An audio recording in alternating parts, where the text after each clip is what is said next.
Friends, good morning everyone. काफ़ी time बाद आपसे गुफ्तगू हो रही है। क्या करें यार, नौकरी में है ना तो टाइम नहीं मिलता कई बार बिल्कुल भी। बट एनीवेज सीन थोड़ा सा ये है, जैसे मैंने पिछली बार आपको दिखाया कि मेरे पास दो गाड़ियाँ थी, आप लोगों को मालूम ही है, एक MG हेक्टर और एक स्कॉडा स्लाविया ना। मेरा घर से ऑफिस का जो डिस्टेंस था वो 20 किलोमीटर था, तो 20 जाना 20 आना। और अगर सेल्स में हूँ तो कई बार बाहर जाके कस्टमर से मिलना पड़ता है, तो वो 60 किलोमीटर में सब कुछ हो जाता था। तो अब क्या हुआ कि मेरा ऑफिस जो है वो मेरे घर से और 20 किलोमीटर आगे चला गया, शिफ्ट हो गया ऑफिस।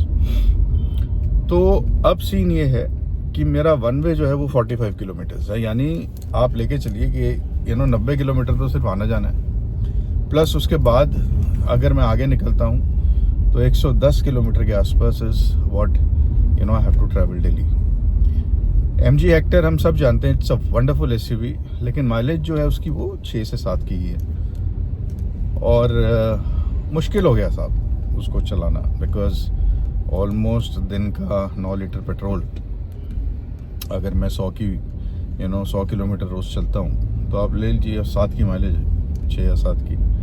अगर मैं 7 लेके चलता हूँ तो भी 8 लीटर पेट्रोल रोज का हो गया। और बॉम्बे में आई थिंक इस टाइम पे 105 रुपये लीटर पेट्रोल है। तो एनीवेज अगर आप 100 रुपये भी लेके चले तो भी 800 रुपये का पेट्रोल जो है वो रोज का है। तो आप ये लीजिए कि, और मुझे तो सैटरडे संडेज हम लोग वैसे ही निकलते हैं बाहर फैमिली के साथ। तो आप ये लेके चलिए साहब कि आप महीने के कुछ ना करते करते 30,000 रुपये के आसपास जो है आपका खर्चा वो आ रहा है पेट्रोल का। अब इसे कम कैसे किया जाए? तो मुझे लगा कि मैं एक इलेक्ट्रिक व्हीकल ले लेता हूँ। मैंने बहुत सारी इलेक्ट्रिक कार्स देखी, यहाँ तक कि मैं टाटा हैरियर तक भी देखने गया, पर वो तो खैर अभी डिस्प्ले पर ही नहीं है ये बॉम्बे में। मैं पिछले हफ्ते तक की बात कर रहा हूँ। बट समहाउ टाटा के साथ प्रॉब्लम क्या है सबसे बड़ा, कि इनके जितने भी आपके ऑफरिंग्स हैं वो मोस्टली सारी टॉप एंड मॉडल में आती है। और टॉप एंड जो है हैरियर का EV का, वो आज की डेट में आ रहा है ऑलमोस्ट आपका 32-33 लाख रुपए का।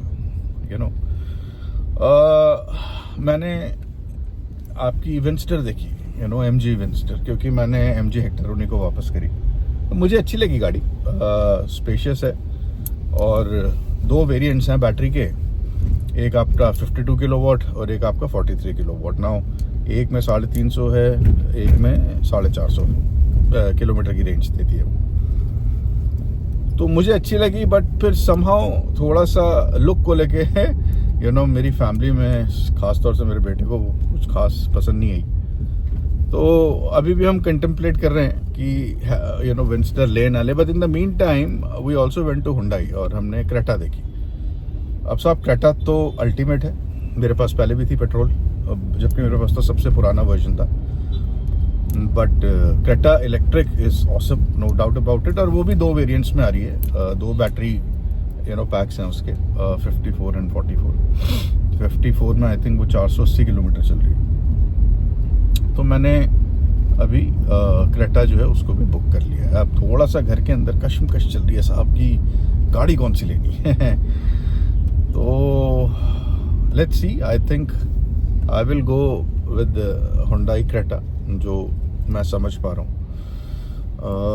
वेंस्टर भी है माइंड में, हैरियर तो शायद मैं नहीं लूँगा, क्योंकि मुझे हैरियर कुछ खास जो उसका मिडिल वेरिएंट है वो आई थिंक 26-26.5 लाख का, और उसमें कुछ भी नहीं है। मतलब जो भी आपके वेंटिलेटेड सीट्स नहीं है साहब, बाकी सब तो छोड़िए आप। तो गर्मी के अंदर थोड़ा सा ठीक रहता है अगर वेंटिलेटेड सीट्स रहती हैं। तो आप बताइए मुझे प्लीज़ कि कौन सी गाड़ी लेनी चाहिए। मेरे पास फाइनली जो मैं कंटेम्पलेट कर रहा हूँ, that is between Hyundai Creta and Venster. Venster is big on space, but then Creta is it has got a lot of features. Features actually Windsor में भी काफ़ी हैं, but look wise definitely yes, Hyundai Creta is much better.